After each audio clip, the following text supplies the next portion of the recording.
Well, friends, it looks like there's a mole at Mar-a-Lago. Let's talk about that, because justice matters.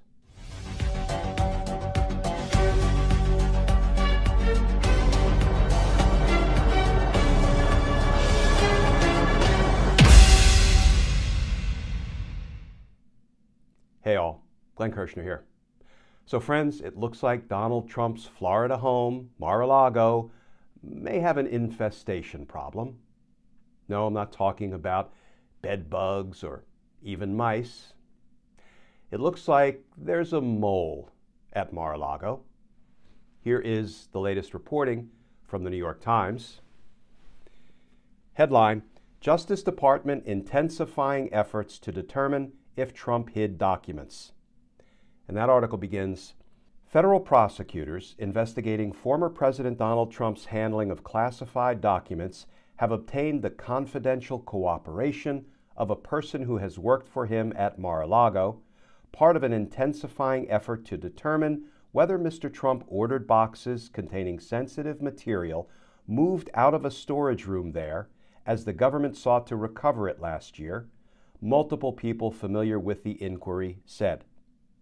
Through a wave of new subpoenas and grand jury testimony, the Justice Department is moving aggressively to develop a fuller picture of how the documents Mr. Trump took with him from the White House were stored, who had access to them, how the security camera system at Mar-a-Lago works, and what Mr. Trump told aides and his lawyers about what material he had and where it was, the people said.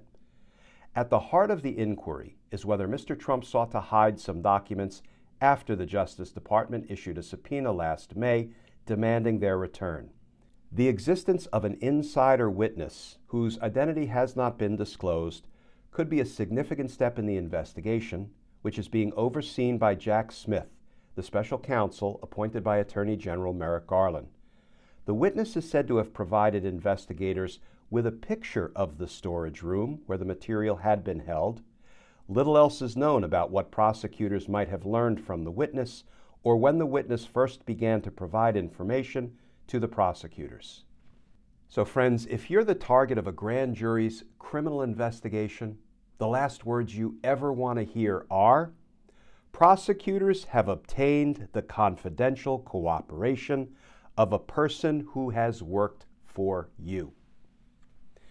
Now, needless to say, witnesses like this can be invaluable to prosecutors, especially when Donald Trump is known not to put things in writing, right? He doesn't send emails or text messages. So what you need are people who are up close and personal, people who can tell you what Donald Trump said, what Donald Trump did. You know, the first thing I thought of when I read this New York Times article is, I'll bet the prosecutors had that confidential cooperating witness wear a wire. You know, friends, when prosecutors can try cases that have covert recordings, undercover recordings, wiretap evidence, I've tried cases like that. Do you know how valuable it is when we're up on a wire and we catch the defendant talking dirty on the phone, as we put it, and we can play for the jury the very words of the person sitting across the courtroom on trial, and the jury can hear that person say something like, yeah, I'm going to need 10 kilos by Friday. Can you hook me up?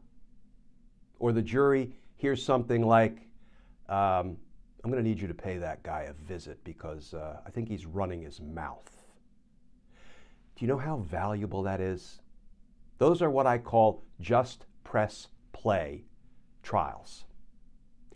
We've seen how recklessly Donald Trump speaks publicly.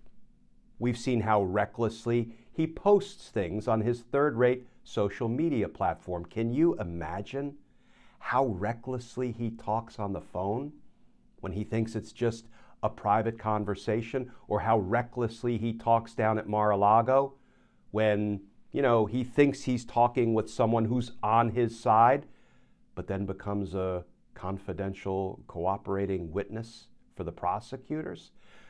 We have a concrete example of just how reckless Donald Trump is when he's talking on the phone.